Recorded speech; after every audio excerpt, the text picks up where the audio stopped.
अबुआ आवास या प्रधानमंत्री आवास में इन्होंने बोला फ्री है, तो कितने लाभुकों को ये सरकार बालू फ्री दी है?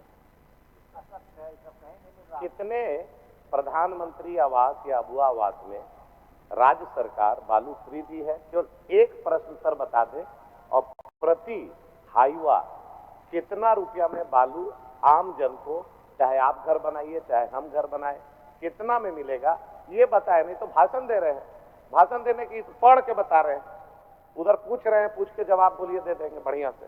पूछ लीजिए मंत्री जी, नया नया है। माननीय मंत्री, ऐसा है माननीय सदस्य महोदय, आपकी चिंता, आप कहते हैं कि बालू के कारण घर नहीं बना रहा है, आप हमसे डाटा मांग रहे हैं, आप बता दीजिए कि किसका बालू के कारण घर नहीं बन रहा है, तो राज्य सरकार उस पर बनवाने का काम करेगी। आप बता दीजिए हमको। रुपया हाईवा बिक रहा है, ये घर तो बन ये रहा है, प्रधानमंत्री आवास भी बन रहा है, लेकिन आप बोले फ्री में दे रहे हैं। कितना लोग को प्रधानमंत्री आवास में आपने फ्री में दिया है बताइए? महोदय देखिए, बालू का दर, पहले सुन लीजिए, बालू का दर दूरी के आधार पर भी तय होता है, जो उसके बालू का घाट से उसकी पहुंच का दूरी या फुहार दूरी कितना दूर है उस पर भी निर्भर करता है। अब रह गया कि बालू की घाट राज्य सरकार बोले तो मैं कि राज्य सरकार संकल्पित है कि जो लोग टैक्स नहीं देते हैं उसको घर तक बालू पहुंचाने की व्यवस्था राज्य सरकार की है। रह गया आपकी चिंता, अगर आपको बता दीजिए कि आपको कोई ऐसा घर है कि जहां बालू के चलते उसका घर बनना रुका हुआ है, तो राज्य सरकार इतनी गंभीर है कि उसके घर तक बालू पहुंचाने का काम करेगी। इसलिए आश्वस्त रहिए महोदय, आश्वस्त रहिए आप। अध्यक्ष महोदय, यहाँ माननीय सदस्य जो चुन के आए भाषण सुनने नहीं आए, हमने सिर्फ इतना पूछा, इन्होंने अपने वक्तव्य में कहा, प्रोसीडिंग में देख लीजिए, कि प्रधानमंत्री आवास, अबुआ आवास में राज्य सरकार फ्री में बालू दे रही है। मैंने कहा हर एक जिला में कितने आवास को इन्होंने बालू फ्री में दिया, प्रश्न नंबर 1। प्रश्न नंबर 2 कि इन्होंने कहा कि कौन घर नहीं बन रहा है बालू के अभाव में। मैं कहां कह रहा हूं, मैं तो कह रहा हूं कि 44,000 रुपया प्रति हाईवा के रेट पे आप मेरे साथ एक टीम गठित कर दीजिए, चलिए रातू में हाईवा कैसे निकल रहा है, कैसे चोरी का बालू डंप हो रहा है, सभी थाना उसमें संलिप्त है। आज मैं यही कह रहा हूं कि बालू के अभाव में जो रेट बढ़ गया, 44,000 रुपया प्रति हाईवा हो गया, तो कितना दर में मिलना चाहिए आम जनता को? ये बोल रहे हैं बंद नहीं हो रहा है, ये तो बताए ना कि कितने प्रधानमंत्री आवास या अबुआ आवास में इन्होंने फ्री दिया है। एक तो सिंपल क्वेश्चन है, ये अपने बोले हैं वक्तव्य में कि फ्री दे रही है सरकार। आप क्या बोल रहे हैं? और इसका सुन लीजिए, के बार जवाब दीजिए। बोलने दीजिए। माननीय अध्यक्ष महोदय, माननीय विधायक नवीन जायसवाल जी ने बड़ा ही अच्छा प्रश्न किया है। पहले भी बालू पर कई बार चर्चा हो चुकी है, अभी आज से नहीं चल रहा है, 2013 से चल रहा है अध्यक्ष महोदय। जब जब हेमंत सोरेन के नेतृत्व में सरकार बनती है अध्यक्ष महोदय, ये चर्चा अवश्य होता है।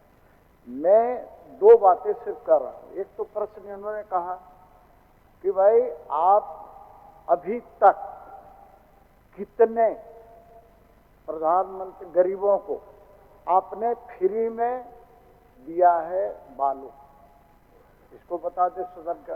देखिए अध्यक्ष महोदय, एक चीज मैं आपसे भी कहना चाह रहा हूं, आप कस्टोडियन है अध्यक्ष महोदय। जब कोई माननीय सदस्य प्रश्न करता है तो उसका समुचित उत्तर मिलना चाहिए, और नहीं मिलता है तो मेरे ख्याल से आपकी जिम्मेवारी बनती है कि सही उत्तर दिलाए। मैं 2 ट्रक 2 हाईवा बालू मुझे चाहिए माननीय मंत्री जी, आप कब दिला रहे हैं, उसका पैसा कहां जमा करना है आप बता दीजिएगा, मैं उस पैसा जमा कर दूंगा अध्यक्ष महोदय। 2 हाईवा बालू मुझे चाहिए, चलिए 2 हाईवा बालू मुझे चाहिए अध्यक्ष महोदय। तो जवाब दे, जो भी लगे, जो पैसा लगे, जो सरकार तय करेगी पैसा, वो पैसा मैं देने के लिए तैयार हो चुकी, उसका रसीद मिलेगा, उतना पैसा मैं दूंगा अध्यक्ष महोदय। तो माननीय मंत्री महोदय, मुझे 2 हाईवा कब बालू देने का काम करेंगे, और ये बता दें कि किस गरीब को मुफ्त में फ्री में इन्होंने बालू देने का काम किया है। बस दो सिंपल सा तो प्रश्न है। चलिए माननीय मंत्री जी, बट सब एक साथ नहीं, सब एक साथ नहीं, धीरे धीरे धीरे धीरे प्रश्न जैसे आएगा जवाब वैसे होगा। अध्यक्ष महोदय, जहां तक माननीय सदस्य का चिंता था कि लोगों को बालू नहीं मिल रहा है, लाभुकों को बालू नहीं मिल रहा है, मैं तो बार बार कह रहा हूं अध्यक्ष महोदय कि लाभुक खुद बालू ले जाते हैं, बालू उनको अपने सुविधा अनुसार विभिन्न घाटों से ले जाते हैं। तो मैं तो कह रहा हूं कि हर लाभुक को, अब वो आवास बना रहे हैं वहां तो कोई सप्लायर तो बालू देता नहीं महोदय, वो खुद लाभुक बालू ले जाते हैं। राज्य सरकार के प्रावधान है क्या कि अबू आवास में बालू पहुंचा के देने का? लाभुक अबू आवास हो, प्रधानमंत्री योजना हो या अन्य योजनाएं हैं जो जिसका लाभुक समिति द्वारा संचालन होता है, खुद ले जाते हैं बालू महोदय, संचालित कर रहे हैं। रह गया सीपी बाबू का चिंता, नवीन बाबू का चिंता कि कितना रेट में, आप लोग आज तक नहीं बता पाए कि पेट्रोल और डीजल कितना रेट में, आज तक नहीं बता पाए कि कितना फिक्सेशन होगा, कब बढ़ेगा। रात को कुछ बढ़ता है, दिन को कुछ घटता, फिर दूसरे दिन बढ़ता और घटता। राज्य सरकार, आप लोग आश्वस्त रहिए माननीय सदस्य महोदय नवीन जी, राज्य सरकार आपकी चिंता है, उस चिंता को राज्य की जनता को, 3.25 करोड़ जनता की चिंता को दूर करने का काम करेगी महोदय, मैं यह बताना चाहता हूँ। धन्यवाद महोदय। अध्यक्ष महोदय, अध्यक्ष महोदय, आप हम लोगों का कस्टोडियन है, ऐसा जवाब होता है अध्यक्ष महोदय। हम इन्होंने अपने वक्तव्य में कहा कि राज्य सरकार अबुआ आवास, प्रधानमंत्री आवास में फ्री में दे रही है।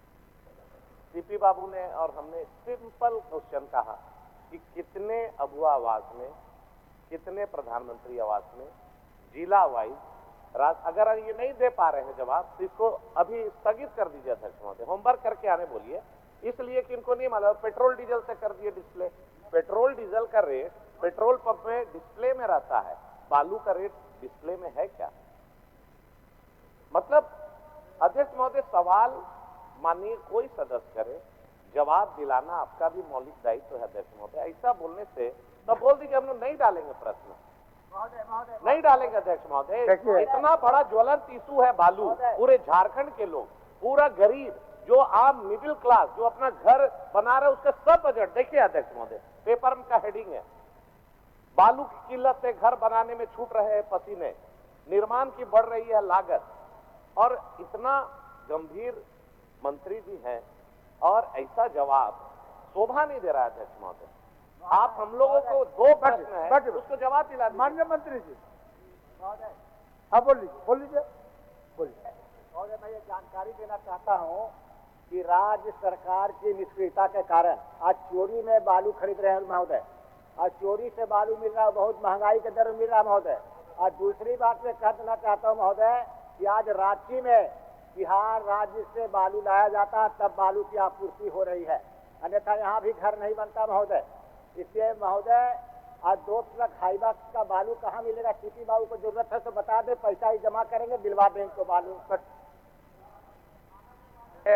अध्यक्ष महोदय, क्वेश्चन में तो साफ उत्तर में खंड 3 में लिखा हुआ है महोदय कि ऑनलाइन बालू उपलब्ध, 21 लाख एमटी हमारे यहाँ बालू उपलब्ध है महोदय। ऑनलाइन अप्लाई करें, उनके घर तक बालू जाएगी। ऑनलाइन या उत्तर में खंड 3 में स्पष्ट किया हुआ महोदय कि झारखंड स्टेट माइनिंग पॉलिसी 2017 के तहत 21 लाख सीएफटी बालू उपलब्ध है जेएसएमडीसी के पास में। ऑनलाइन अप्लाई करें, उनके घर तक बालू पहुंचेगा महोदय। कागज पर जवाब उत्तर लिखा हुआ है महोदय। ठीक, चलिए बच्चे, हो गया सीपी बाबू, अब उतरा नहीं, हो गया इनका अंतिम, उतरा नहीं। 1 मिनट उनको पूछने दीजिए।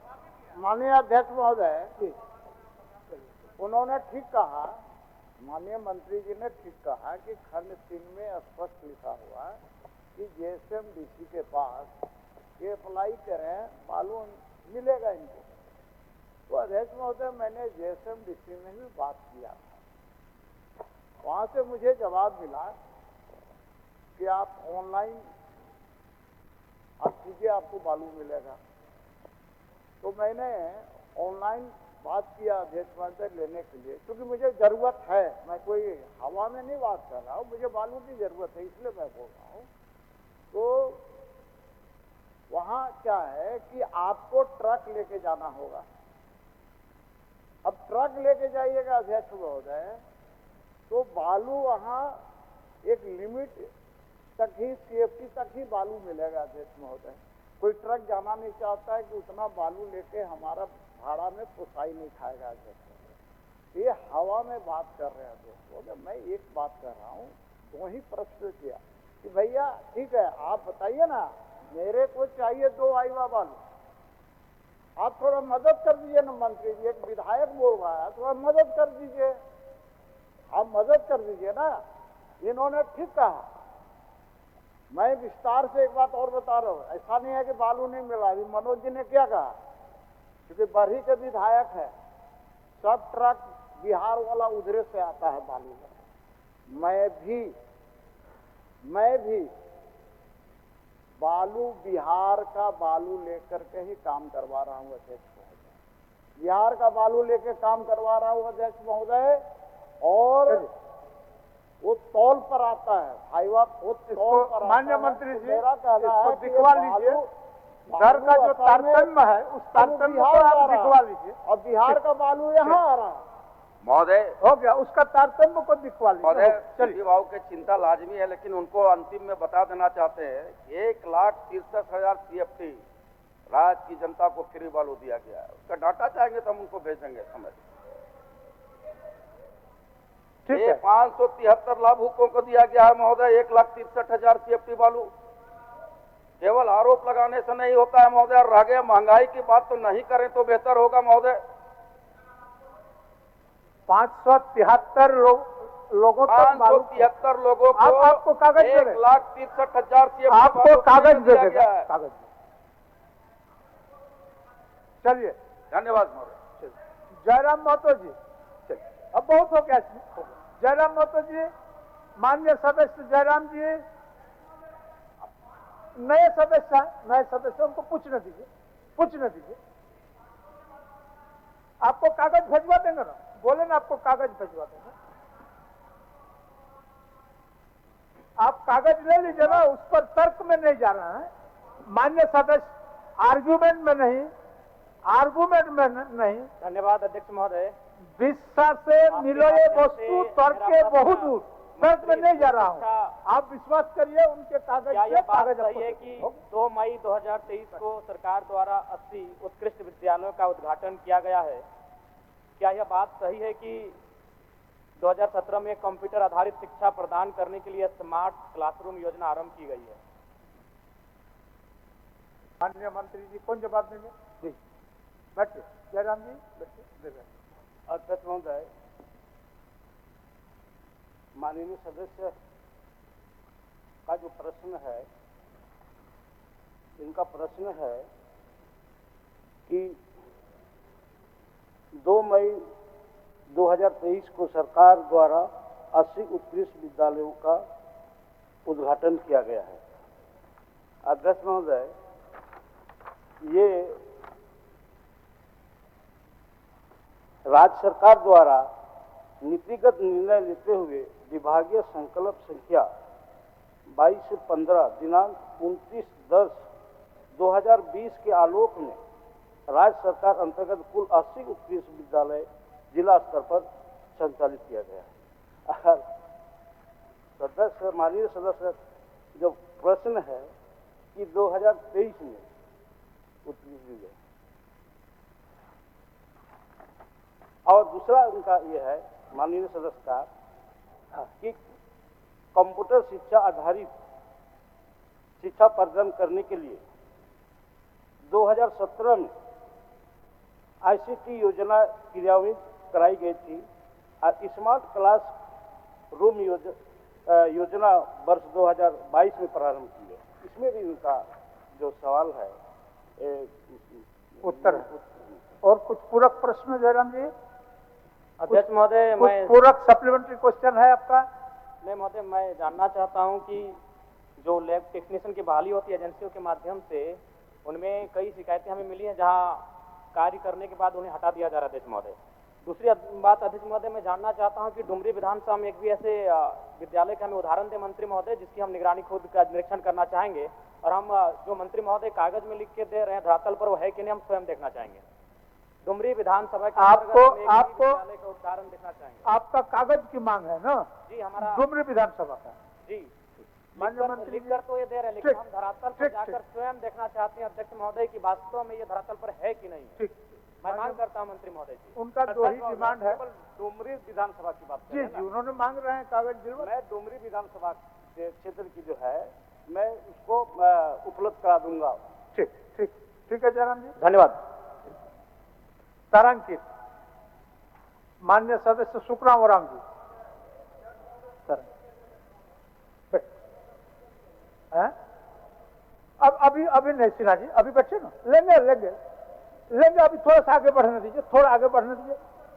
आप शुरुआत को थोड़ा सा करने दीजिए, शुरुआत तो करने दीजिए, उसके बाद लेंगे। बोलिए सुखराम जी।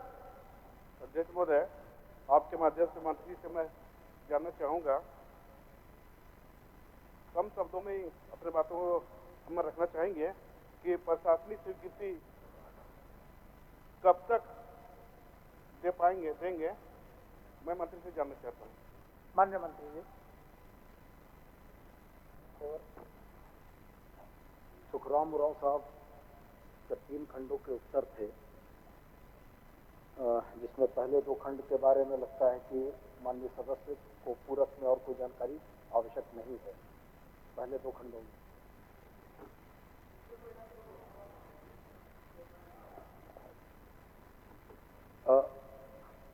तीसरे खंड में जो प्रमुख प्रश्न इनका था, जवाहरलाल नेहरू महाविद्यालय चक्रधरपुर को स्टेट ऑफ द आर्ट संस्थान के रूप में विकसित करने का राज्य सरकार ने निर्णय लिया है और झारखंड राज्य भवन निर्माण निगम लिमिटेड रांची द्वारा डीपीआर तैयार किया जा रहा है, जिसमें महाविद्यालय के जीर्णोद्धार कार्य और साइंस ब्लॉक, आर्ट ब्लॉक और मल्टीपर्पज ब्लॉक को सम्मिलित किया गया है। उक्त डीपीआर पर प्रशासनिक स्वीकृति की कार्रवाई चल रही है। हम लोग बहुत जल्दी निर्णय लेकर आपको संतुष्ट करेंगे। हो गया? कुछ समय सीमा बहुत जल्दी करेंगे आपको, ठीक है। माननीय सदस्य श्री सुरेश कुमार बैठा।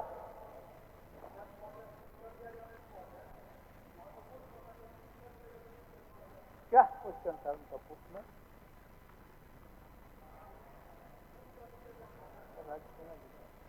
चलिए मैं पूछ कर लिया। ठीक, धन्यवाद अध्यक्ष महोदय, आपने मुझे बोलने का अवसर दिया है। बोलने का नहीं, पूछिए। आपका पूरक प्रश्न है, उसको पूछिए। जो उत्तर आपको प्राप्त हुआ है, उत्तर का आप देख लिए हैं, उसमें और क्या पूछना? खान एवं भूतत्व विभाग मंत्री महोदय से जी, क्या यह बात सही है कि रांची जिला अंतर्गत खलारी प्रखंड के एनके एरिया में विभिन्न कोयला खदानों द्वारा नियम विरोध भारी विस्फोट किया जाता है? पहला सवाल। दूसरा सवाल है, क्या यह बात सही है कि भारी विस्फोट कारण आसपास बसे घरों में दरारें पड़ गई जाती है? तीसरा है, यदि उपरोक्त खंडों के उत्तर स्वीकारात्मक है तो क्या सरकार उक्त कोयला खदानों द्वारा नियम विरुद्ध हो रहे विस्फोट को रोकते हुए प्रभावितों के घरों का आकलन कराकर उचित मुआवजा देने पर विचार रखती है? हाँ तो कब तक, नहीं तो क्यों नहीं?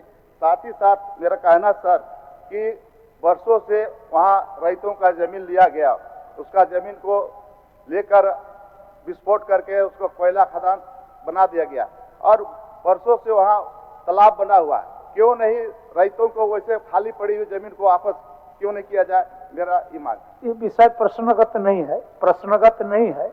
आप प्रश्नगत जो सवाल आपका बनता है उसको बोलिए कि विस्फोट का आकलन कराने के लिए बोले, है ना? जी जी। माननीय मंत्री। माननीय सदस्य का जो चिंता है, उनकी चिंता है कि खलारी प्रखंड अंतर्गत एनके एरिया में विभिन्न कोयला खदानों के द्वारा नियम विरुद्ध विस्फोट किया जाता है महोदय। मैं सरकार का उत्तर बड़ा स्पष्ट है महोदय, उसमें इनको स्पष्ट किया गया है कि रांची जिला अंतर्गत खलारी प्रखंड में central coalfield limited N K area में भारित कोयला खदान पट्टा अंतर्गत संबंधित कंपनी से प्राप्त प्रतिवेदनानुसार संबंधित प्रावधान दिशा निर्देशों के आलोक में महोदय विस्फोट किया जा रहा है। दूसरा, उनका जो माननीय सदस्य का चिंता है कि कई घर क्षतिग्रस्त है महोदय, सरकार के पास ऐसी कोई संज्ञान नहीं है कि क्षतिग्रस्त में उनको मुआवजा दिया जाए। निश्चित तौर पर अगर सरकार के संज्ञान में आएगा या माननीय सदस्य के द्वारा संज्ञान में लाया जाएगा तो निश्चित तौर पर उसका आकलन करके उन पीड़ित परिवारों को उसकी मुआवजा दिया जाएगा महोदय। ठीक, मान्य सदस्य।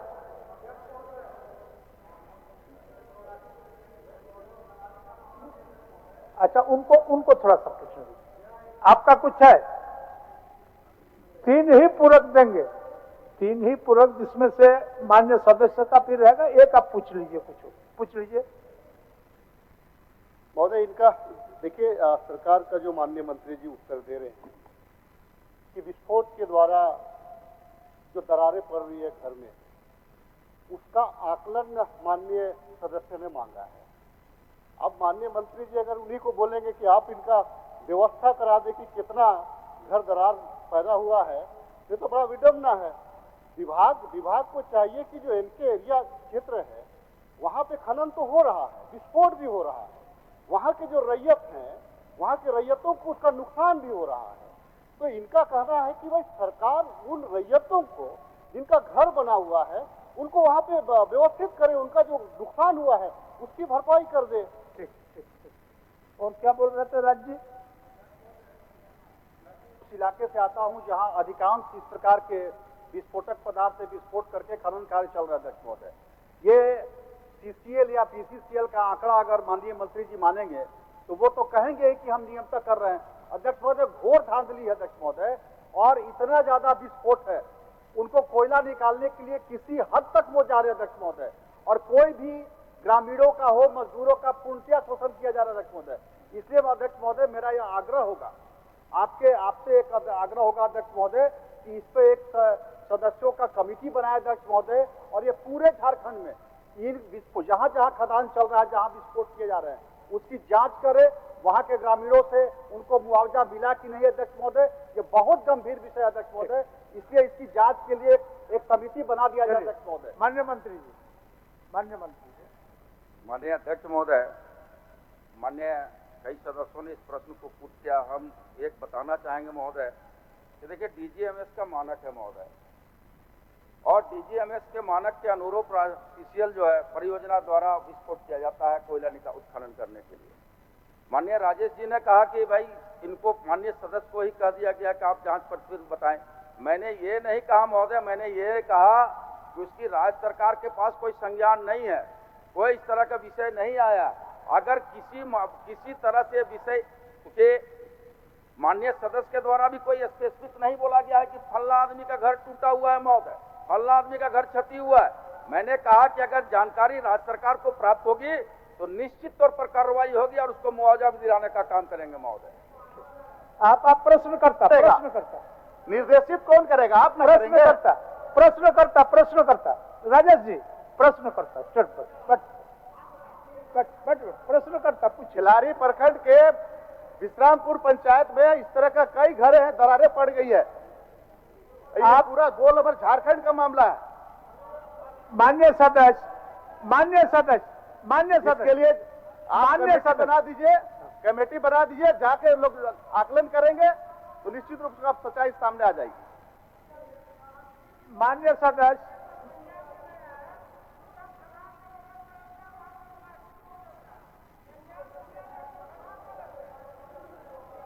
एक आदमी बोलिए। मनोज बाबू, एक आदमी मनोज बाबू बोलिए। मैं कहना चाहता हूँ मुझे पूरे राजस्थान मामला महोदय, बड़का गांव भी एनटीपीसी माइनिंग कर रही है, सीसीएल माइनिंग करता है, वहाँ भी रोज सूचनाएं आती है, रोज घर टूट रहे हैं महोदय। निश्चित रूप से मैं राज सिन्हा जी से जो मांग किया है कि राज्य स्तरीय कमेटी बना जाए, कमेटी बना के जांच कराया जाए, और यह जो अवैध माइनिंग जो अब हम लोग मंत्री से उत्तर ले लेते हैं, बैठिए महोदय, मंत्री से उत्तर ले लेते महोदय। मंत्री जो माननीय सदस्य का जो चिंता है उस पर हम दिखवा लेंगे, जांच करवा लेते हैं महोदय। ठीक, हो गया चल, हो गया, और जांच करवा लेंगे, दिखवा भी लेंगे, आश्वासन भी दे दिए, आश्वासन हो गया। बट माननीय रामचंद्र सिंह, माननीय सदस्य रामचंद्र सिंह, रामचंद्र सिंह जी। अध्यक्ष महोदय, उत्तर मिला है, लेकिन इसमें मेरा ये कहना है, पहले सत्र में भी अध्यक्ष महोदय हमने मामला को रखा था।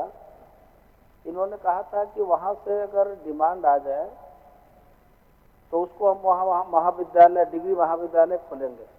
तो वहाँ से आ भी गया है और हम माननीय मंत्री जी से चाहेंगे कि चूंकि इन्होंने स्वीकार किया है कि 30-40 किलोमीटर दूरी में कोई डिग्री कॉलेज नहीं है, तो वहाँ के लोग कैसे पढ़ेंगे सर?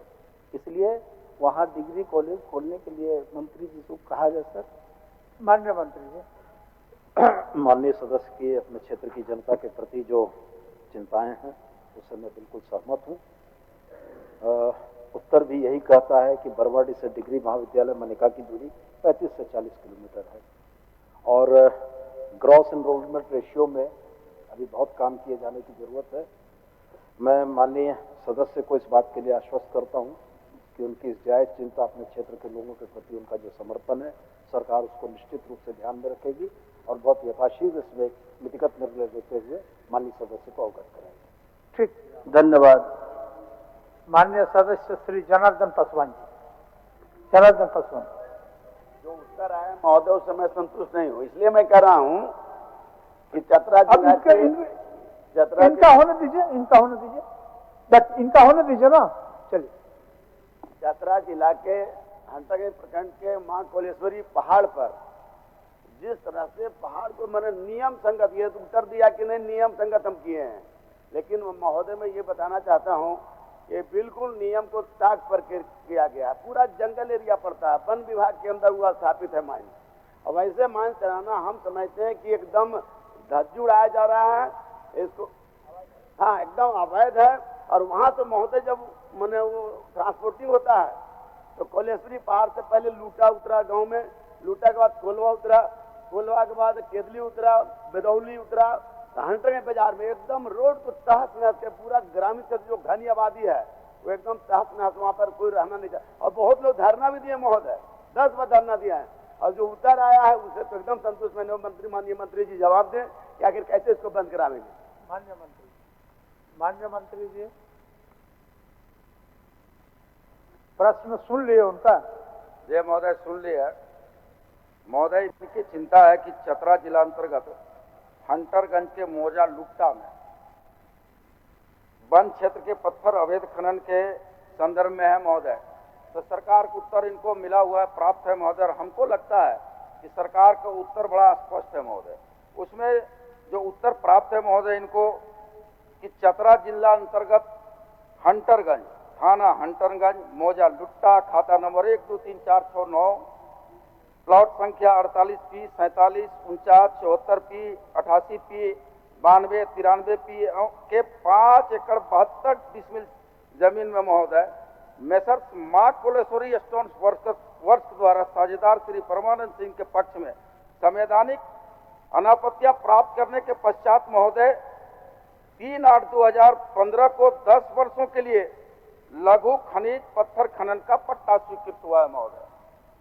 और मां कोलेश्वरी स्टोन को नियमानुसार खनन पट्टा स्वीकृत हुआ है महोदय।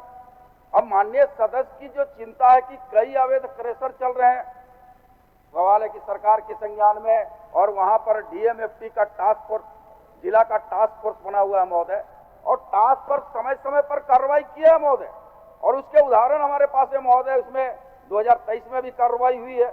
2023 में भी 27 लाख रुपया का 27,89,360 रुपया भुगतान करने का निर्देश इनको मां कोलेश्वरी को दिया गया है कि भाई आप खनन पट्टा से आगे बढ़े थे। तो निश्चित तौर पर सरकार गंभीर है महोदय, और इसको मां कोलेश्वरी को 28 लाख रुपया का 2023 में फाइन लगा है महोदय, और उसका जमा भी कर लिया गया है महोदय।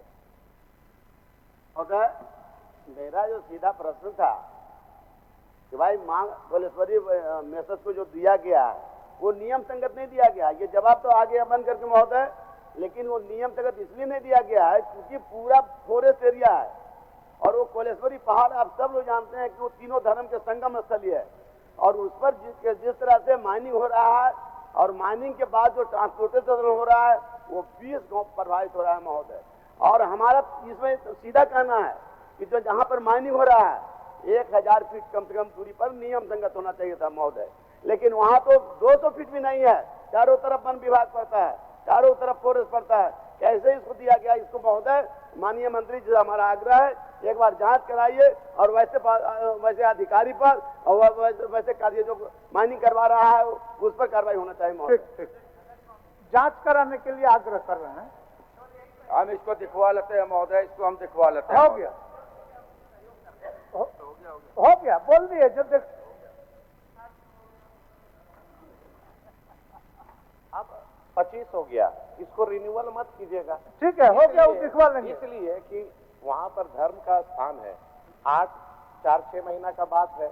आप अपने माने कि 5.72 एकड़ उसको अलॉट था, उसके अलावा ये अवैध खनन किया, तभी आप 28 लाख रुपया फाइन लगाए। जिसका मतलब ये संवेदक जो है ये इलीगल माइनिंग कर रहा है। हो गया, आप दिखवा लेंगे। रिन्यूअल आगे भविष्य में आप इतने कर दिए, आगे रिन्यूअल नहीं करेंगे, बोल दीजिए। श्रीमती मंजू कुमारी, श्रीमती मंजू, हो गया, दिखवा लेंगे, बोल दिए। आपका विषय माननीय मंत्री जी जांच करवा लेंगे, हो गया। मंजू कुमार। अध्यक्ष महोदय, ये मुझे जो उत्तर मिला है, ये उत्तर से मैं संतुष्ट नहीं हूँ। इसमें जो स्कूल का जो नाम दिया गया है, तीनों स्कूल का नाम गलत है अध्यक्ष महोदय। ये लेधवाराडी था तो लेधवाराडी किया गया है, सूर्य गादी को सूर्या गादी किया गया है, और गादी को गादी खुर्द किया गया। अध्यक्ष महोदय, गादी खुर्द में तो स्कूल है ही नहीं, तो ये उत्तर से मैं संतुष्ट नहीं हूँ अध्यक्ष महोदय। इसमें पुनः मांग करती हूँ कि वहाँ पर स्कूल जो है आपका होना चाहिए, और किलोमीटर का जो 5 किलोमीटर है स्कूल दूरी में, ये जो इसमें क्वेश्चन जो किए हैं इसमें 5 किलोमीटर दूरी है, दोबारा वहाँ पर अच्छे से जांच करवा करके वहाँ हाई स्कूल का हम के लिए हम मांग करते हैं अध्यक्ष महोदय। धन्यवाद। माननीय मंत्री जी। अध्यक्ष महोदय, माननीय सदस्य का जो प्रश्न है मध्य विद्यालय से उच्च विद्यालय की उत्क्रमित करने की प्रश्न को रखा गया है। अध्यक्ष महोदय, ये उत्क्रमित करने के लिए कई अहर्ताएं को देखा जाता है। छात्र की संख्या, मध्य विद्यालय से उच्च विद्यालय की दूरी को देखा जाता है, और उसके बाद वो अहर्ता जो पूरा करती है वैसे स्थिति में उत्क्रमित किया जाता है। तो इसका मैं पूर्ण रूप से ये है जो हम एक साथ में ये कर बता दे रहा हूँ। मैं बोलना चाहूँगा कि सारे प्रश्न का एक साथ में जवाब दे रहा हूँ कि विभागीय अधिसूचना संख्या 2748 दिनांक 18/11/8 में मध्य विद्यालय की उच्च विद्यालय में उत्क्रमित हेतु प्रावधान किया गया है कि प्रत्येक 5 किलोमीटर की परिधि तथा 5000 की आबादी पर एक मध्य विद्यालय की उत्क्रमित की अनुशंसा की जाए। जैसे क अतिरिक्त भवन निर्माण हेतु पर्याप्त भूमि न्यूनतम 1 एकड़ का हो। ख पर्याप्त छात्र नामांकन वर्ग 6 से 8 में न्यूनतम 100 छात्र हो, एवं ग उस विद्यालय के 5 किलोमीटर की परिधि में कम से कम 3 पोषक मध्य विद्यालय हो। दूसरा, मध्य विद्यालय चिल्गा से निर्धारित मानक 5 किलोमीटर की परिधि के अंतर्गत कोई अन्य उच्च विद्यालय अवस्थित नहीं रहने के प्रतिकूल 5 किलोमीटर की परिधि में 3 उच्च विद्यालय पूर्ण रूप से स्थापित है। एवं मध्य विद्यालय चिल्गा को उच्च विद्यालय में उत्क्रमित का कोई प्रस्ताव विचाराधीन नहीं। कुछ और पूरक? अध्यक्ष महोदय, एक बार पुनः विचार करके विद्यालय वहाँ पे है अगल बगल में, लेकिन दूरी 5 किलोमीटर दूरी है। ठीक है, ठीक, धन्यवाद।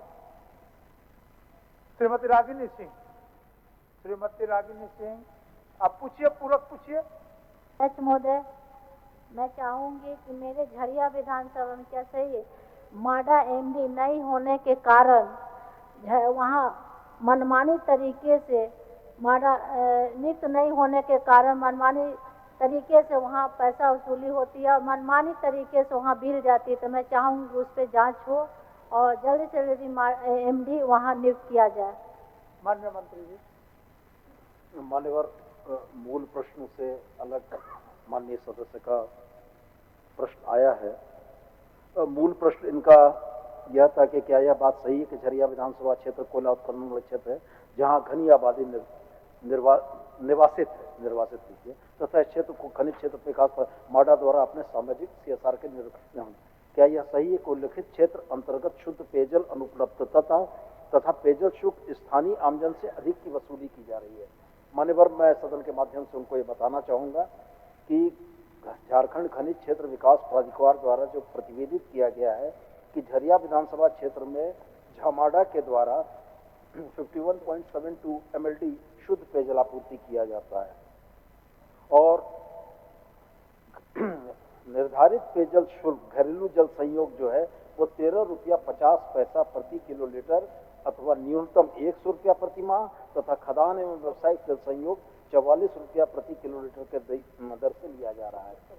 तो इसमें माननीय सदस्य कुछ पूछना चाहती हैं? पानी बिल, क्योंकि वहाँ क्षेत्र से लगातार मेरे पास ये समस्या आती है। मैं वहाँ चाहूँगी कि एमडी का नियुक्ति बहुत जल्द होना चाहिए, लेकिन नगर निगम के ही ऊपर पूरा प्रभार है और जलापूर्ति जो मिल रही है वो मनमानी तरीके से हो रही है। और मैं दूसरा चाहूँगी कि आखिर क्यों इतना लंबे समय से माडा नियुक्त नहीं हो पा रहा है? आपका विषय अंतर्गत या प्रश्नों के अंतर्गत है? नहीं है, इससे बाहर। इससे बाहर तो आप इसमें जवाब दे सकेगा, नहीं तो इसको सूचना में ले लेते हैं। हाँ, मैंने माननीय सदस्य का जो मूल विषय था वो पानी की दर से था और अनुपलब्धता पर था। तो अनुपलब्धता पर हमने ये कहा कि 54 MLD से ज़्यादा पानी हम वहाँ दे रहे हैं। दर घरेलू संयोजन के लिए 13 रुपया 50 पैसा है, मासिक 100 रुपया है। माने उपलब्धता है और दर निर्धारित है। अब माननीय सदस्य का यह कथन है कि माडा के एमडी की नियुक्ति होनी चाहिए, तो मैं माननीय सदस्यों को इस बात के लिए आश्वस्त करता हूं कि इस विषय को संबंधित विभाग तक पहुंचाकर आपकी बात हम वहां तक पहुंचा। ठीक है मैडम, बस।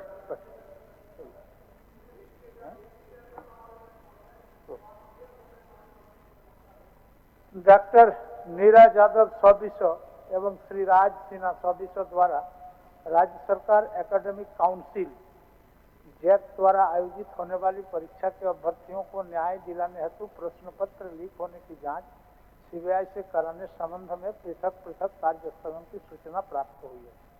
चलते बजट सत्र में इस सूचना पर विचार विमर्श संभव है, इसलिए इस सूचना को अमान्य किया जाता है। शून्यकाल। मान्य सदस्य श्री मंगल कालिंदी जी। माननीय सदस्य श्री मंगल कालिंदी जी। अध्यक्ष महोदय, पूर्वी सोनभद्र जिला अंतर्गत जुगसलाई विधानसभा क्षेत्र के पटमदा अंचल में बामनी स्थित मॉडल इंग्लिश उच्च विद्यालय का भवन विगत 10 वर्षों से बनकर तैयार रहने के बावजूद अब तक उक्त विद्यालय भवन का उपयोग नहीं किया जा सका है, जिस कारण छात्र छात्राओं को काफी असुविधा हो रही है। अंत लोकहित एवं छात्रहित में मैं सदन के माध्यम से उल्लेखित विद्यालय को सुचारू रूप से शुरू करने हेतु सरकार से मांग करता हूँ। माननीय सदस्य श्री रामचंद्र सिंह। अध्यक्ष महोदय, NH 39 कुड़ू चंदवा लातेहार मेदिनीनगर गढ़वा पर चौड़ीकरण कार्य में अधिग्रहण किए जाने वाली भूमि का मुआवजा राशि का भुगतान पूर्व की निर्धारित सरकारी दर पर किया जा रहा है, जबकि वर्तमान में इस पथ में आने वाले कई ग्रामों के जमीन का बाजार मूल्य निर्धारित सरकारी दर से कई गुना ज़्यादा है। अतः जनहित में शून्यकाल के माध्यम से मांग करता हूं कि अधिग्रहण किए जाने वाले भूमि का मुआवजा राशि वर्तमान बाजार मूल्य पर निर्धारित किया जाए। माननीय सदस्य श्री शत्रुघ्न महतो। माननीय अध्यक्ष महोदय, मैं आपको ध्यान राष्ट्र करना चाह रहा हूँ। मुख्यमंत्री गंभीर बीमारी सहायता निधि के हजारों फाइलें CGHS रेट के फंड के अभाव में जिले के सिविल सर्जन कार्यालय लंबित है, जिसे प्रतिदिन हजारों की संख्या में बीमार इलाज के अभाव में दम तोड़ रहे हैं। सरकार इलाज की राशि का विलंब भुगतान करें एवं CGS रेट पर विचार करें। माननीय अध्यक्ष महोदय, राज्य की हालत काफ़ी चिंताजनक है, मरीजों की हालत काफ़ी गंभीर रहती है। सिविल सर्जन से बात करने पर जवाब मिलता है कि सर क्या करें, फंड की व्यवस्था नहीं है। ऐसी हालत में इस योजना का क्या फायदा, जिससे बेहतर इलाज होगी। सरकार आयुष्मान योजना के तहत ही कोई योजना प्रस्तावित करें। माननीय सदस्य श्री निर्मल महतो। माननीय सदस्य श्री निर्मल महतो, शून्यकाल। अध्यक्ष महोदय, पूर्व में भी हम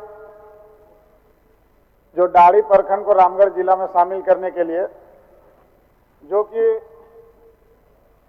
वहां से हम लोग का 80 किलोमीटर और कोई भी रोड, आप शून्यकाल की सूचना को पढ़ें, उस रिपोर्टिंग होगा। वर्तमान समय में डाड़ी प्रखंड हजारीबाग जिला अंतर्गत में, डाड़ी प्रखंड मुख्यालय हजारीबाग जिला मुख्यालय से 80 किलोमीटर, जबकि डाड़ी प्रखंड का मुख्यालय रामगढ़ जिला से मात्र 12 किलोमीटर है। डाड़ी प्रखंड के लोगों को सरकारी कार्यों में या जिला मुख्यालय आने जाने में काफी कठिनाई का सामना करना पड़ता है। सदन के माध्यम से सरकार से डाड़ी प्रखंड को अविलंब रामगढ़ जिला में शामिल करके किया जाए। धन्यवाद। माननीय सदस्य श्री भूषण तिर्की जी। अध्यक्ष महोदय, गुमला विधानसभा क्षेत्र अंतर्गत चैनपुर प्रखंड व डुमरी के सीमा पर बने अपर जलाशय परियोजना का कार्य लगभग 15 वर्ष पूर्ण किया गया है। इन प्रखंडों में किसानों की घनी आबादी एवं आदिवासी बहुल क्षेत्र है, परंतु वहां के किसानों को अब तक सिंचाई की सुविधा नहीं मिल पा रही है, जिसके कारण किसान अपने खेतों में फसलों का उत्पादन नहीं कर पा रहे हैं, जिससे उनकी आर्थिक हालत ठीक नहीं है। अतः मैं सदन से मांग करता हूं कि किसानों की सिंचाई की सुविधा विलंब उपलब्ध कराई जाए। माननीय सदस्य श्री राजेश कच्छप जी। अध्यक्ष महोदय, ये विस्थापितों का मामला है महोदय। रांची जिला के गेतलसूत डैम, धुरुआ डैम एवं सेना के द्वारा रैयतों की भूमि अर्जित की गई है महोदय। अर्जित भूमि की लगान रसीद रैयतों के द्वारा मैनुअल सिस्टम में काटा जा रहा था, जो 2014 से पहले का था। वर्तमान में 2014 के बाद ऑनलाइन सिस्टम में सभी अर्जित भूमि की संपूर्ण खाता के लगान रसीद अंचल अधिकारियों के द्वारा बंद किया गया है। मैं आसन के माध्यम से सरकार से मांग करता हूं महोदय कि रैयतों की जो जमीन अर्जित की गई उसको माइनस कराया जाए और जो बाकी जमीन है उन रैयतों का उसमें लगान निर्धारित करके उसको लगान रसीद उस पर काटा जाए। असमंजस की स्थिति में है कि उनका ना जाति प्रमाण पत्र बन रहा है ना आवासीय प्रमाण पत्र बन रहा है महोदय। इसीलिए मैं आग्रह करना चाहूंगा आपके माध्यम से कि सरकार बाकी जमीनों की उन विस्थापितों का रसीद को निर्गत कराया जाए। माननीय सदस्य डॉक्टर कुशवाहा शशिभूषण मेहता जी। अध्यक्ष महोदय,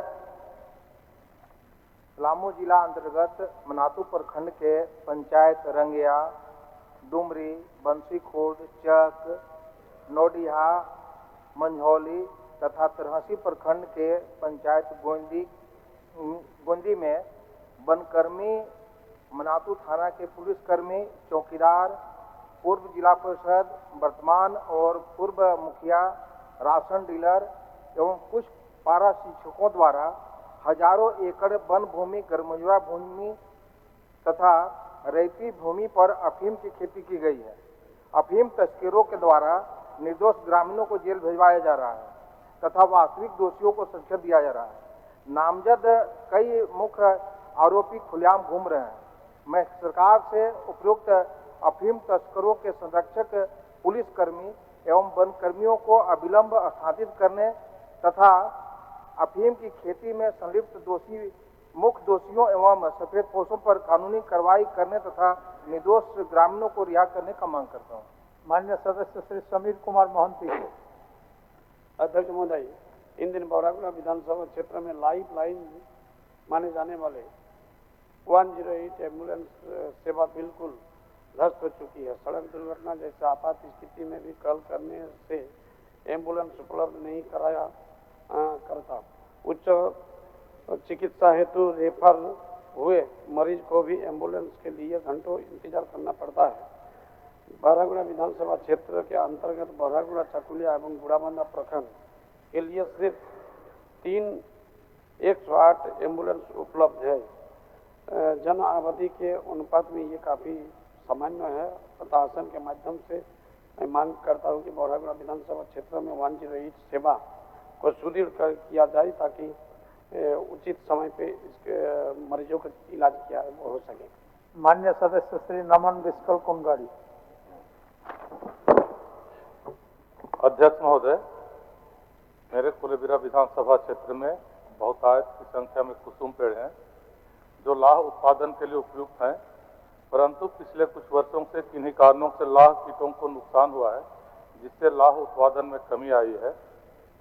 अतः मैं सदन के माध्यम से सरकार से मांग करता हूं कि मेरे विधानसभा क्षेत्र में पारिवारिक आमदनी को बढ़ाने एवं पलायन को रोकने के लिए लाह कीटों की अधिक मात्रा में अनुदान में बांटने हेतु सरकार से मांग करता हूं। माननीय सदस्य श्रीमती मंजू कुमारी।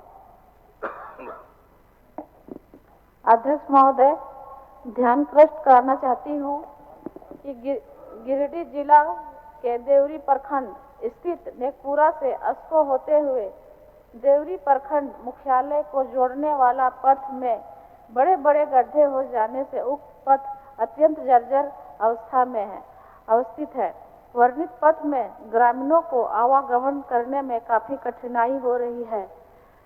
अतः उक्त वर्णित पथ का जनहित में निर्माण मरम्मतीकरण कराने को मांग में सदन से माध्यम से सरकार से मांग करती हूँ। धन्यवाद। माननीय सदस्य श्री अनंत कुमार देव जी। अध्यक्ष महोदय, गढ़वा जिला अंतर्गत 2 प्रखंड डंडई और चिनिया को जोड़ने वाली लवाही से पचौर होते हुए चिनिया तक लगभग 10 किलोमीटर की लंबी पीडब्ल्यूडी पथ निर्माण कार्य की मांग सदन के माध्यम से सरकार से करता हूँ। माननीय सदस्य श्री अरूप चटर्जी जी। अध्यक्ष महोदय, पिछले 2 वर्षों से मृत माडा कर्मियों के आश्रित माडा ऑफिस धनबाद के सामने धरना दे रहे हैं और प्रदर्शन भी कर रहे हैं। मैं मांग करता हूं कि उनके आश्रितों को अविलंब नौकरी देने की कृपा करें और उनकी जो बकाया राशि है वो भी जल्द से जल्द देने की कृपा करें। माननीय सदस्य श्री राज सिन्हा जी। अध्यक्ष महोदय, धनबाद रेलवे स्टेशन से गोविंदपुर जाने वाले पूरी मार्ग जो है वो 4 लेन बन चुकी है, लेकिन पता नहीं किन कारणों से बीच में स्टील गेट जो सराय ढेला में है वहाँ पे लगभग 500 फीट रोड जो है छोड़ दिया गया है और वहाँ जाम बिल्कुल वो बॉटल नेक की तरह हो गया। अध्यक्ष महोदय, आप लोग भी जाते होइएगा तो जाम में पूरी तरह से फंसते होइएगा वहाँ पे, तो मांग करते हैं कि उस इलाके को भी 500 फीट जो बचा हुआ है उसको भी चौड़ी करके 4 लेन बनाया जाए। माननीय सदस्य श्री मथुरा प्रसाद महतो जी।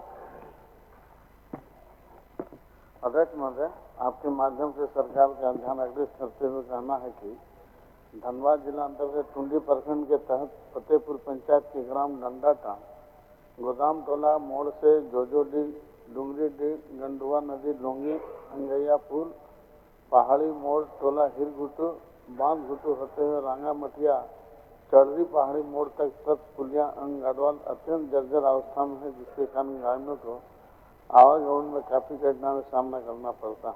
अतः मैं आपके माध्यम से सरकार से मांग करता हूं कि जनहित में वर्णित पथ का निर्माण यथाशीघ्र कराया जाए। माननीय सदस्य श्री अमित कुमार जी।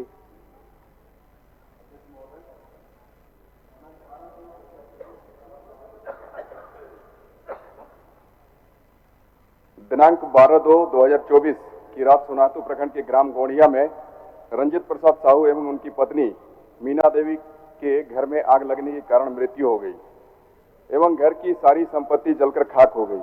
उनके 2 पुत्र, जिसमें से एक पुत्र दिव्यांग जिसकी उम्र 23 वर्ष है एवं दूसरे की उम्र 18 वर्ष है, दोनों ही पुत्रों के लिए जीवन एक चुनौती बन गई है।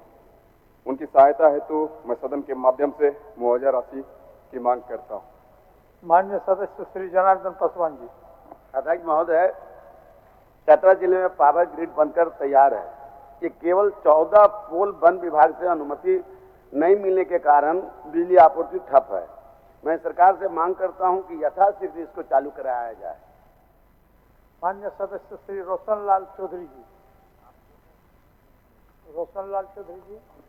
माननीय अध्यक्ष महोदय, मैं आपके माध्यम से सरकार का ध्यान आकृष्ट करना चाहता हूं कि हजारीबाग जिला अंतर्गत बड़का गांव खेरेगाड़ी पतरातू प्रखंड में एनटीपीसी एमडीओ पतरातू प्रखंड में पीवीएनएल जिंदल बलकुदरा में अकुशल कुशल अति कुशल श्रमिकों को पुनरीक्षित न्यूनतम मजदूरी की दर से कम राशि का भुगतान लगातार 10 वर्षों से किया जा रहा है।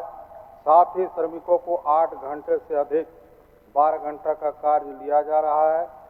अतः सदन के माध्यम से उपरोक्त कंपनियों में श्रमिकों को न्यूनतम मजदूरी भुगतान करने एवं कार्य दिवस अवधि को 8 घंटा कराने की मांग करता हूं। धन्यवाद। माननीय सदस्य श्रीमती डॉक्टर नीरा यादव।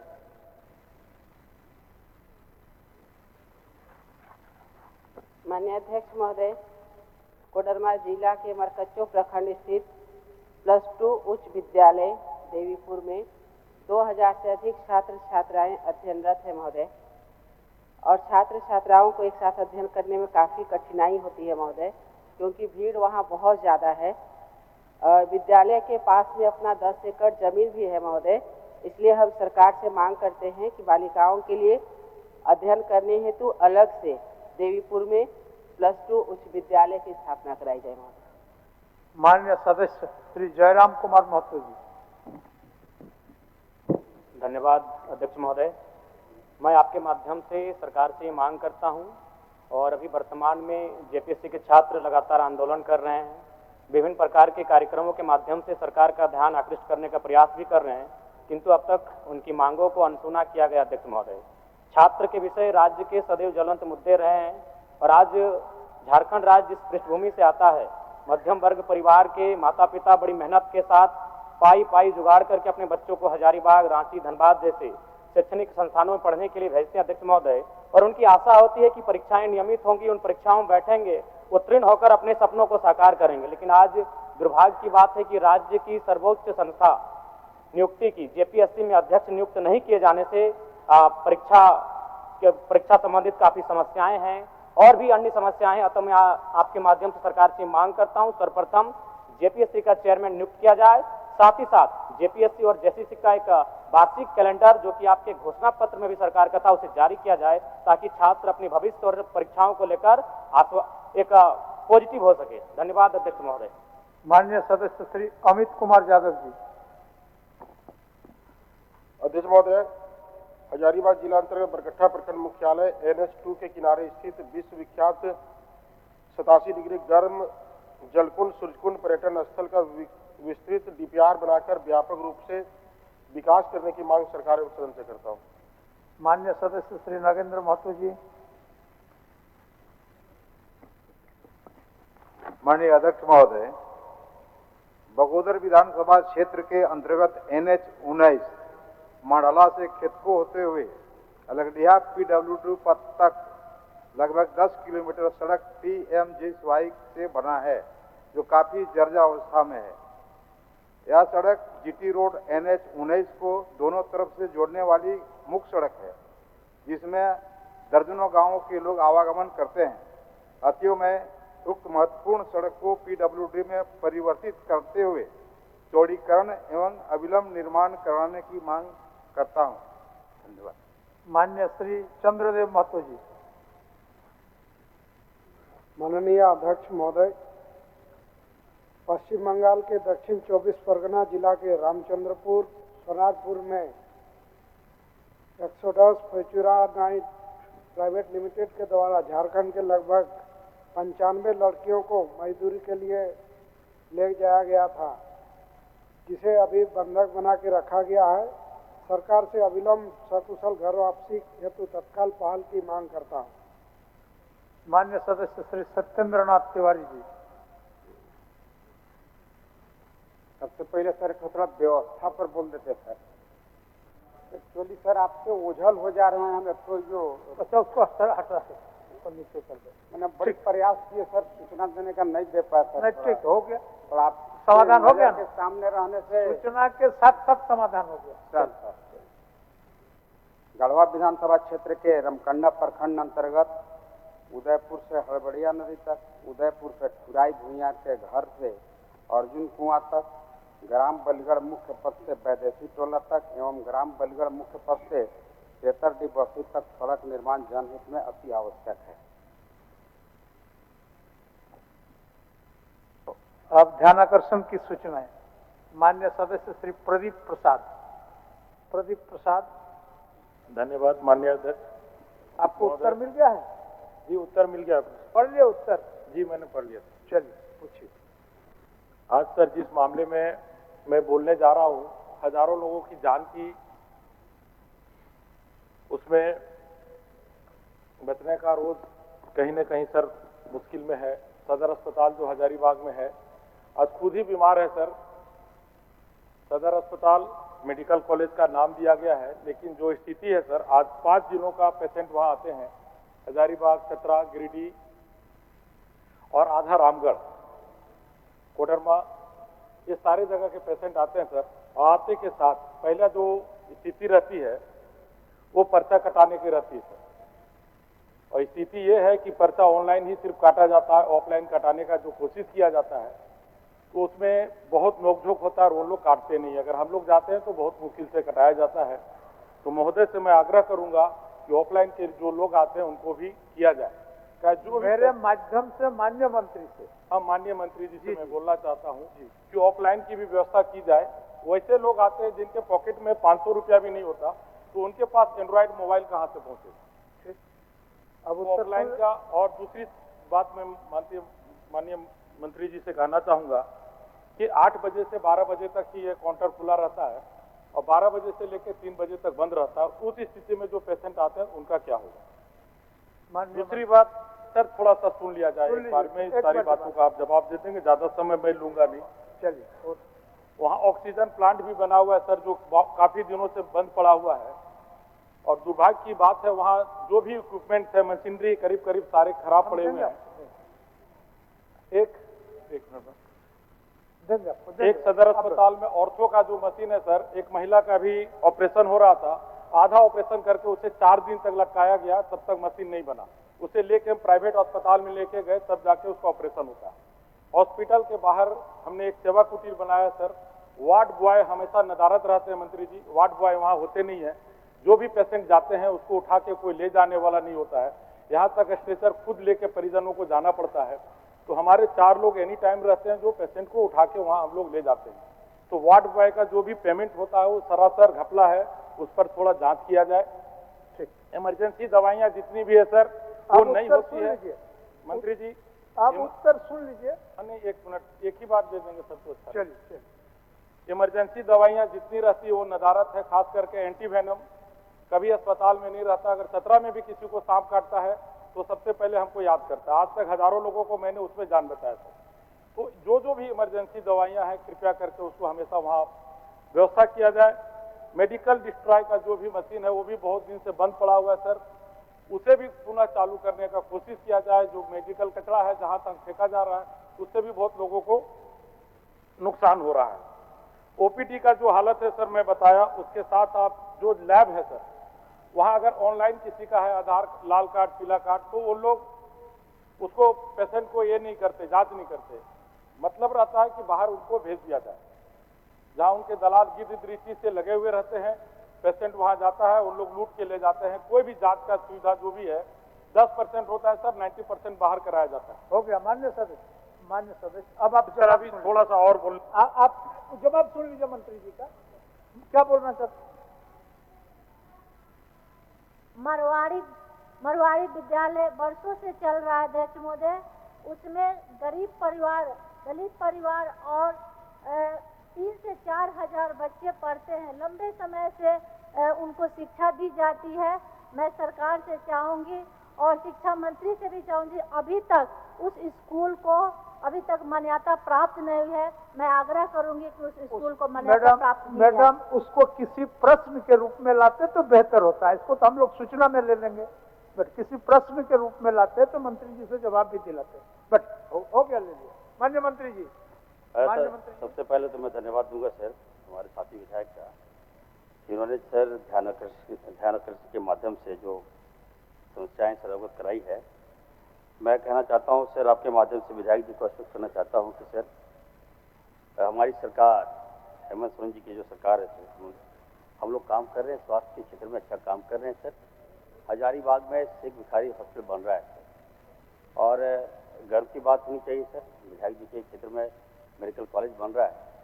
उसके साथ साथ सर हम लोग 500 बेडेड हॉस्पिटल भी बना रहे हैं सर।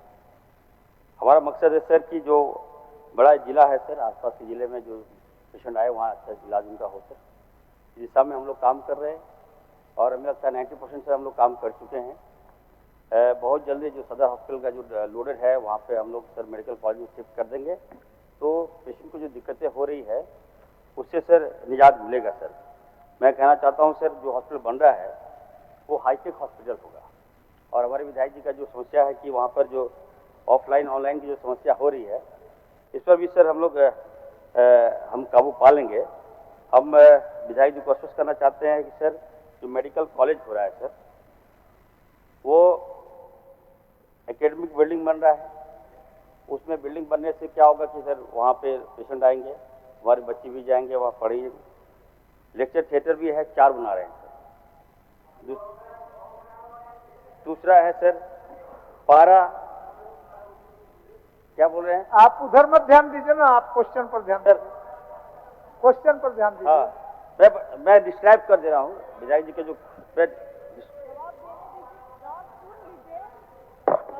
चलिए, आप मनोज बाबू हस्ताक्षरी थे क्या?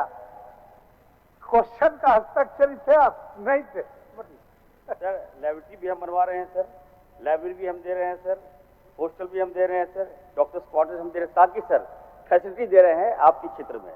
हमारे बच्चे वहाँ डॉक्टर बनेंगे तो वहाँ का लाभ मिलेगा। विधायक जी का जो समस्या है सर कि हमारे जो डॉक्टर्स हैं सर वो सदर हॉस्पिटल में जा रहे हैं, वहाँ लोड ज़्यादा बढ़ जा रहा है। तो जब मेडिकल कॉलेज बन रहा है तो निश्चित तौर पर ट्रेनिंग कहाँ लेंगे, वो अपना सेवा दे रहे हैं, गरीब का इलाज कर रहे हैं, तो थोड़ा सा दिक्कतें हो रही है।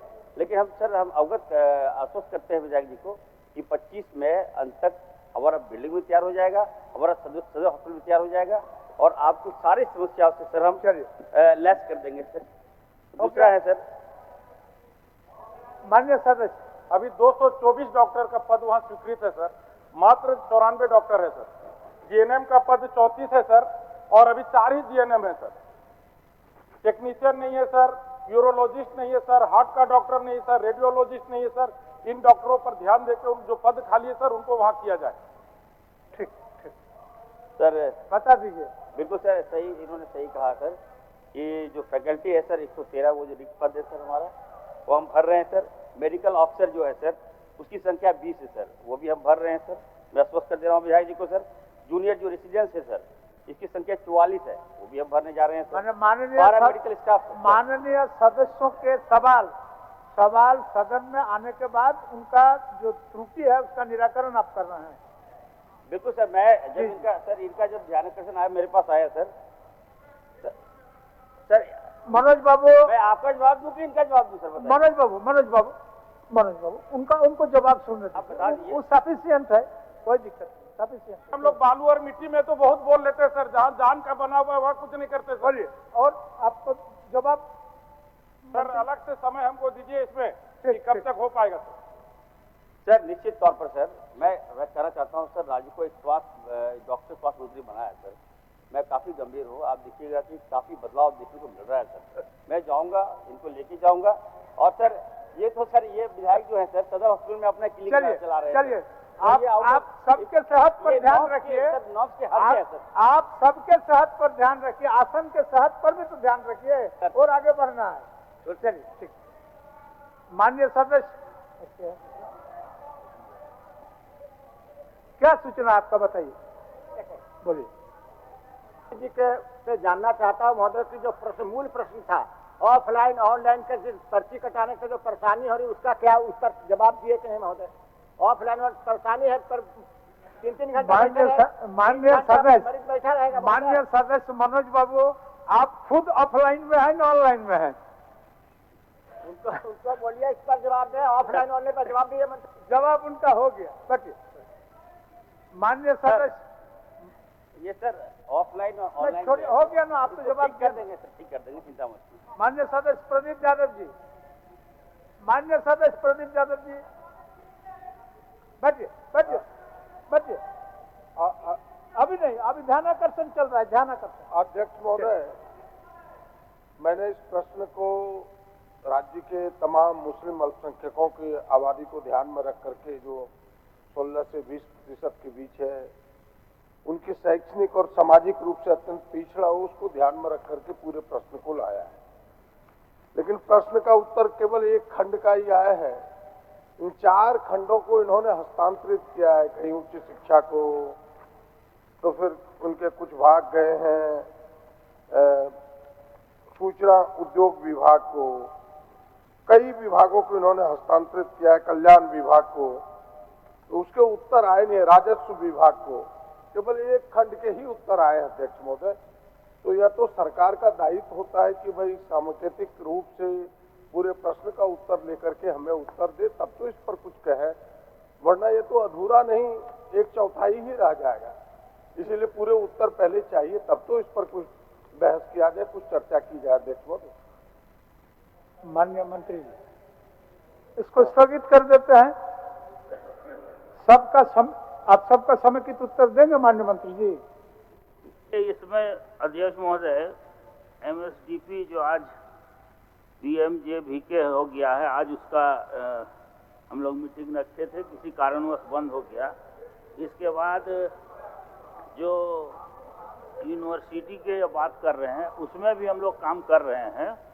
और एक ये दिए हैं बिजली का, बुनकर समिति का, लेकिन अभी तक कोई बुनकर समिति वाले मेरे पास नहीं आए हैं कि हमको सुविधा चाहिए। मंत्री जी, इस प्रश्न को स्थगित कर देते हैं। इसको समेकित अध्ययन कर करके और दूसरे डिपार्टमेंट से भी आपको अगर जरूरत पड़ेगा तो समन्वय स्थापित करने के बाद माननीय सदस्य को संतुष्ट करेंगे। माननीय सदस्य मथुरा प्रसाद महतो। अध्यक्ष महोदय, उत्तर मिला है। सिर्फ माननीय मंत्री से जानना चाहते हैं कि खनिज में कौन चीज, क्या क्या चीज है खनिज में महोदय, ये जानना चाहते हैं। माननीय मंत्री महोदय, माननीय सदस्य का बड़ा प्रश्न है महोदय, DMFT के फंड के खर्चा की प्रणाली और रूपरेखा, उसकी नियमावली पर। उनका कहना है महोदय कि DMFT फंड 2024 से पहले 15 किलोमीटर से ऊपर के क्षेत्रों में भी, ज़्यादा क्षेत्रों में भी 20 किलोमीटर 25 किलोमीटर रेडियस में भी काम होता था। लेकिन 2024 के बाद उसको दायरा एक सीमित कर दिया, उसकी दायरा कर दिया गया है 15 से 20 किलोमीटर, 15 किलोमीटर उसका दायरा कर दिया गया महोदय कि कोई भी जिला DMFT फंड का खर्चा 15 किलोमीटर के दायरे तक ही करेगा। तो मैं माननीय सदस्य को अवगत करना चाहूंगा कि क्योंकि पूर्व में 15/1/2024 के पूर्व इस तरह की व्यवस्थाएं थी कि DMFT फंड की राशि को जिला समिति के द्वारा बैठक करके उसको अपने हिसाब से उसको खर्चा करता था, जिसकी दूरी भी ज्यादा थी। लेकिन महोदय, बड़ा आश्चर्य होगा आपको भी जान करके कि 15/1/2024 को खान मंत्रालय भारत सरकार के आदेश के द्वारा जिला खनिज फाउंडेशन ट्रस्ट के तहत नियमावली को संशोधित करने का दिशा निर्देश प्रधानमंत्री खनिज क्षेत्र कल्याण योजना PMKKY 2024 को समाहित किए जाने का आदेश निर्गत किया गया महोदय। और उस पर राज्य सरकार ने कई बार उनका आपत्ति दर्ज किया महोदय।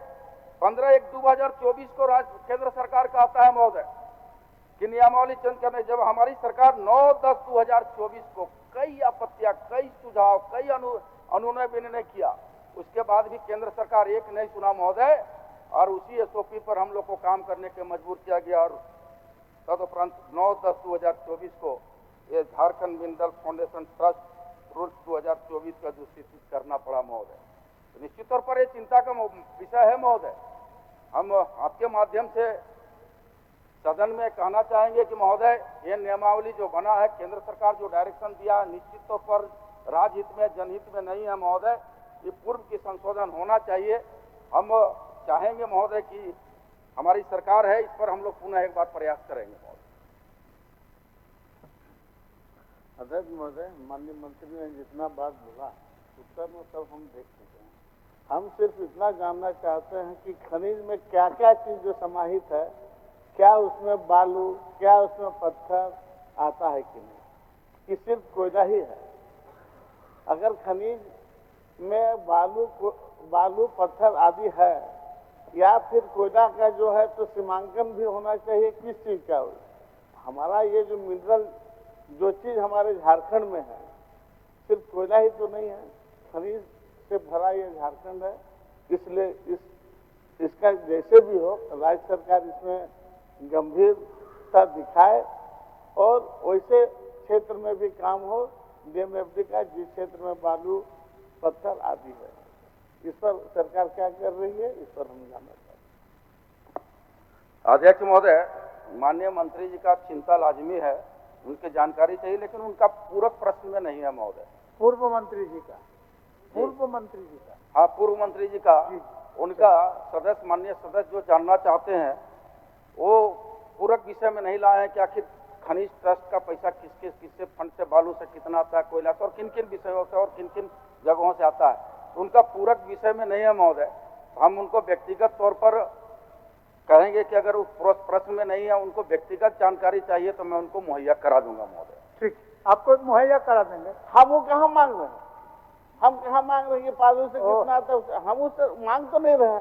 हम इतना जानना चाहते हैं कि खनिज के हाँ भाई क्या है। वो भी प्रश्न आपका व्यापक है, लघु खनिज है, तरह तरह की बात नहीं है। हमारा उसका भी जानकारी आपको दे देंगे, आप दे देंगे, बोले नहीं, हमको जो जानकारी दिया गया है उसमें है कोयला ही से। ओह अच्छा, इसलिए हम जानना चाहते हैं कि क्या बालू खनिज में है कि नहीं, पत्थर है कि नहीं, ये हम जानना चाहते हैं।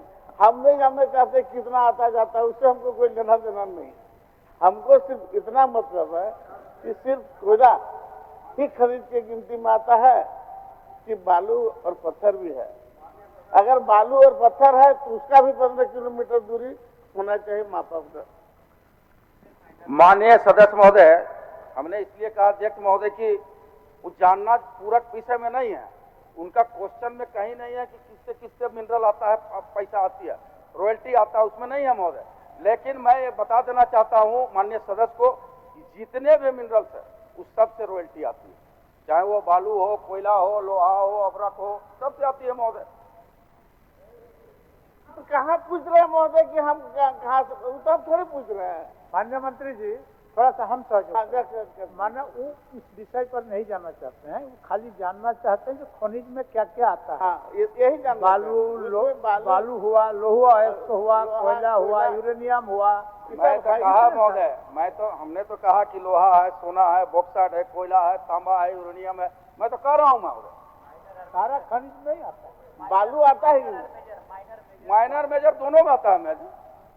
मैं अगर बालू में को खनिज की गिनती में है तो बालू घाट की भी दूरी डीएमएफडी में आना चाहिए। मेरा ये सब संज्ञान में ले लीजिए माननीय मंत्री जी। ठीक है महोदय, दिखवाल ठीक महोदय।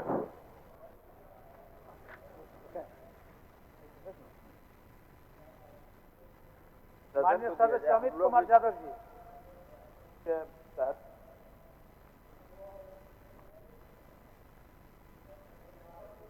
अध्यक्ष महोदय, विस्थापितों का मामला। अध्यक्ष महोदय, हमारे यहाँ बांझेरी पावर प्लांट डीवीसी का लगा हुआ अध्यक्ष महोदय, और ये सबसे पहले जो हम लोग को आंसर दिया गया है, उत्तर दिया गया अध्यक्ष महोदय, यही सबसे पहले गलत है। हमने कहा है कि विस्थापित सूची में करियावा गांव को नहीं रखा गया है, और इनका जवाब आया कि करियावा गांव विस्थापित सूची में है। अध्यक्ष महोदय, अगर करियावा गांव विस्थापित सूची में है तो हम सिर्फ सरकार से पूछना चाहते हैं अध्यक्ष महोदय कि इसमें इन्होंने सब कुछ लिखा, बहुत डिटेल से लिखा है कि हमने फुटबॉल दिया, वॉलीबॉल दिया, जर्सी दिया, तो ट्रीटमेंट कराने के लिए शिविर में उनको लेके गया, ये दिया, सब कुछ दिया अध्यक्ष महोदय। आप सिर्फ इतना बता दीजिए कि अगर विस्थापित में सूची में इसको रखे हैं तो करियावा गांव से कितने लड़कों को आपने नौकरी दिया? बस इतना बता दीजिए हमको अगर रखे आप तो। माननीय मंत्री जी। अध्यक्ष महोदय, माननीय सदस्य का प्रश्न बहुत स्पष्ट भी है और जवाब भी स्पष्ट है। इसमें या तो पूर्ण विस्थापित, विस्थापित या प्रभावित। तो हमने जवाब दिया, विभाग ने जवाब दिया कि प्रभावित क्षेत्र में आता है, जिसमें 411 व्यक्तियों को मासिक आधार पर वार्षिक वृत्ति प्रदान किया है और स्वस्थ शिविर लगा करके 175 लोगों को इससे आच्छादित किया है और नेत्र शिविर लगा करके भी 13 लोगों को किया। CSR के तहत जो खेल कूद, सांस्कृतिक अन्य कार्यक्रमों को भी वहाँ पर संचालित किया है, जिससे लोगों को सुविधा देने का काम किया है। ये जवाब आया है। क्योंकि वो प्रभावित क्षेत्र है, इसलिए जो पूर्ण विस्थापित क्षेत्र में जो चीजें करनी होती है वो चीज नहीं है, लेकिन उसको विशेष ध्यान रख रही है DVC। ये जवाब आया है। विषय थोड़ा सा समझ लिया जाए महोदय। 32 गांव का 2265 एकड़ जमीन लिया गया था। किसी गांव को विस्थापित नहीं किया गया, सभी का जमीन लिया गया, किसी को डिस्प्लेस नहीं किया गया महोदय। उसी प्रकार करियावा का भी जमीन 245 एकड़ लिया गया, 245 एकड़ लिया गया महोदय। और 245 एकड़ में ही पूरा WC का स्पॉट बना हुआ महोदय। जो सबसे खराब क्षेत्र रहता है वो स्पॉट रहता है, किसी भी पावर प्लांट का हो चाहे प्लांट का हो, वो सबसे खराब जो क्षेत्र रहता है वो स्पॉट का क्षेत्र रहता है। पूरा जो स्पॉट बना है महोदय वो करियावा गांव में बना हुआ है। और ये 32 गांव को नियोजनालय में रजिस्ट्रेशन है। जब वहां पे कोई भी बहाली होता है 4th ग्रेड का या स्टाफ का, तो उसी 32 गांव में से किसी को लिया जाता है महोदय। करियावा गांव उस सूची में नहीं है महोदय। इसीलिए आज तक करियावा के किसी भी नवयुवक को वहां पे नौकरी नहीं मिलता महोदय। तो हमारा कहना है, जब 10 एकड़ वाले को आप उस सूची में रखे, जो गांव का 10 एकड़ जमीन गया, जब 20 एकड़ गया, 50 एकड़ गया, 100 एकड़ गया, उसको भी आपने रखा है 32 गांव में, तो इसका 245 एकड़ महोदय गया है, तो फिर आपने इसको क्यों नहीं रखा? और इसमें आपने जो झूठ में जवाब दिया है, उसमें जवाब ले लेते। माननीय मंत्री जी, विषय समझ गया ना? हाँ, इनका माननीय सदस्य का कहना है कि 245 एकड़ है जमीन करिया अधिकृत किया है, गांव के मौजा से अधिकृत किया गया है, जबकि अन्य जगह 10 एकड़ भी लिया गया है, तो उसको विस्थापित होने का, प्रभावित होने का सूची में रखा गया। मैं इसको दिखवा लेता हूँ। यदि ये बात सत्य है तो निश्चित रूप से विस्थापित गांव की सूची में शामिल है। बिल्कुल ये बात सत्य है। अध्यक्ष महोदय, दिखवा दीजिए, बस एक हेल्प कर दे रहे सरकार को। हाँ, उनको दिखवा दीजिए। एक बात सुन लिया अध्यक्ष महोदय, जब हम लोग वहाँ पे जिला में बैठक होता है अध्यक्ष महोदय, तो वो DVC पे फेंकता है, और जब DVC में मीटिंग होता है तो जिला पे फेंकता है अध्यक्ष महोदय। इसलिए जिला में स्पष्ट निर्देश आना चाहिए और उसे विस्थापित सूची में उसको जोड़ने का काम किया जाता है। ठीक, चलिए। माननीय संसदीय कार्य मंत्री अमित जी का क्वेश्चन का जवाब नहीं, वो कल फिर आएगा। माननीय अध्यक्ष महोदय, मैं प्रस्ताव करता हूं कि दिनांक 24 फरवरी 2025 को हुई कार्य मंत्रणा समिति की बैठक में लिए गए निर्णय पर सभा की सहमति हो। प्रश्न यह है कि दिनांक 24 फरवरी 2025 को हुई कार्य मंत्रणा समिति की बैठक में लिए गए निर्णय पर सभा की सहमति हो। समिति ने निम्नलिखित निर्णय लिया है। 1 नंबर 1, बुधवार दिनांक 5 मार्च 2025 को वित्तीय वर्ष 2025-26 को आय व्यय पर सामान्य वाद विवाद एवं सरकार का उत्तर हो लिए जाएं। शेष कार्य यथावत रहेंगे। जो इस प्रस्ताव के पक्ष में है वह हाँ कहें, जो इसके विपक्ष में है वह ना कहें। मैं समझता हूं कि पक्ष में बहुमत है, प्रस्ताव स्वीकृत हुआ। समिति की सिफारिश पर सभा की सहमति हुई।